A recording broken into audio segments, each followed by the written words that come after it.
Hello friends, मैं सुनील। स्वागत है आप सबका। आज हम बात करेंगे भारत में खाद्य सुरक्षा के बारे में। देखो, खाद्य सुरक्षा के बारे में हम अच्छे से आज डिस्कस करेंगे, जानेंगे कि सार्वजनिक वितरण प्रणाली क्या है, आईसीडीएस क्या है, अंत्योदय अन्न योजना क्या है, अन्नपूर्णा योजना क्या है, ठीक है, एमएसपी वगैरह ये सारा क्या होता है, इनके बारे में देखते हैं। एफसीआई क्या है। ओके, चलिए शुरू करते हैं खाद्य सुरक्षा के बारे में।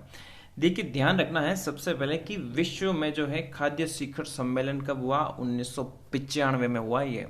ओके, और अब हम बात करते हैं हरित क्रांति के बारे में। तो देखिए, हरित क्रांति की शुरुआत जो है 1967-68 में हुई थी और इसके जनक हैं एम एस स्वामीनाथन। कौन है इसके जनक? M S Swaminathan. हरित क्रांति में देखो, हाई यील्डिंग वैरायटी बीज का प्रयोग किया गया, जिसे HYV बीज कहते हैं, और इसमें गेहूं और चावल के उत्पादन में काफी वृद्धि हुई थी हरित क्रांति से। फिर देखो, बफर स्टॉक क्या होता है? बफर स्टॉक तो देखो, एफसीआई जो है ना, फूड कॉरपोरेशन ऑफ इंडिया, इसके माध्यम से सरकार क्या करती है कि जो अधिप्राप्त जो है अनाज है उसको, ठीक है, उसका भंडार करती है, जैसे बफर स्टॉक कहते हैं। ओके, और जो एफसीआई है ना, इसकी स्थापना 14 जनवरी 1965 को हुई। इसका मुख्यालय है न्यू दिल्ली के अंदर। ये बात आपको ध्यान रखनी है, कहाँ पर है? न्यू दिल्ली के अंदर। देखिए, बात करूं एमएसपी क्या होता है। देखो, एमएसपी का फुल फॉर्म होता है मिनिमम सपोर्ट प्राइस। क्या है? मिनिमम सपोर्ट प्राइस, और हिंदी में इसे कहते हैं न्यूनतम समर्थित कीमत। ओके, देखिए, अगर मैं आपको एक बात बताऊं तो जो भारतीय खाद्य निगम है, जो एफसीआई है, ठीक है, ये अधिशेष उत्पादन वाले जो राज्य हैं उनसे क्या करता है? गेहूं और चावल खरीदता है, और फिर किसानों को उनकी फसल के लिए जो है पहले से क्या करते हैं, वो घोषित कीमत देते हैं, और इस कीमत को क्या कहते हैं? इस मूल्य को क्या कहते हैं? न्यूनतम समर्थित कीमत कहते हैं, जिसे एमएसपी, मिनिमम सपोर्ट प्राइस कहते हैं। और ऐसा वो क्यों करते हैं? क्योंकि ऐसा इसलिए करते हैं, देखो, सरकार इसलिए करती है कि जो कमी वाले क्षेत्र हैं जहाँ पर अनाज नहीं है, ठीक है, तो वहाँ पर जो है समाज के गरीब वर्गों को बाजार कीमत से कम कीमत पे जो है अनाज डिस्ट्रीब्यूट करने के लिए जो है ये किया जाता है। और जिस कीमत पर जो अनाज को जो है दिया जाता है गरीब वर्ग को, उसे निर्गम कीमत कहते हैं। ये ध्यान रखना है आपको। ओके, फिर नेक्स्ट देखते हैं हम सार्वजनिक वितरण प्रणाली। ठीक है, क्या देखते हैं? सार्वजनिक वितरण प्रणाली के बारे में देखते हैं। इसे जो है पीडीएस भी कहते हैं, पब्लिक डिस्ट्रीब्यूशन सिस्टम।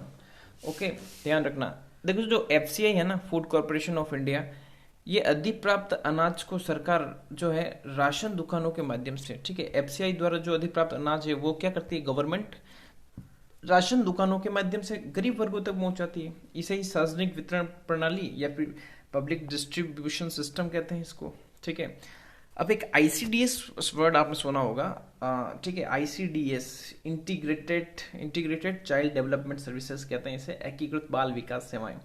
इसकी शुरुआत 2 अक्टूबर 1975 में हुई है, 75 भी बोलते हैं। ठीक है, फिर देखो, काम के बदले जो अनाज कार्यक्रम है ना, ये शुरू हुआ था 1977-78 में, काम के बदले अनाज।